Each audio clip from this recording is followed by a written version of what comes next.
நம்ம எப்பவுமே கந்த சஷ்டி வரும்போது என்ன நினைப்போம்? இந்த ஒரு வாரத்துல திருத்தணி, திருச்செந்தூர் இல்ல தாம்பரம் பக்கத்துல இருக்கிறவங்கன்னா வல்லக்கோட்டைக்கு போகணும்னு நினைப்போம்.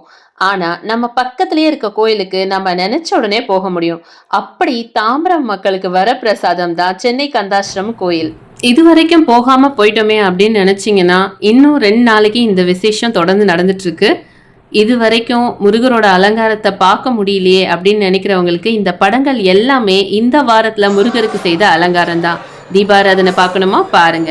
மகா ஆரத்தியில கம்பீரமா தெரியிற முருகரோட இந்த கோலத்தை பார்க்கறதுக்கு கண் கோடி வேணும். இன்னைக்கு ஸ்பெஷல் 6 மணிக்கு மகா பெரியவரோட சுவாரஸ்யமான அனுபவங்கள் அதிசயங்களை பத்தி சொல்றதுக்காக மிஸ்ஸஸ் லதா வராங்க. 6:45 மணிலேருந்து 8 மணி வரைக்கும் ஹரி கதா சொல்றதுக்காக யூடியூப் கலைஞர் சாய் ஸ்ருதி வராங்க.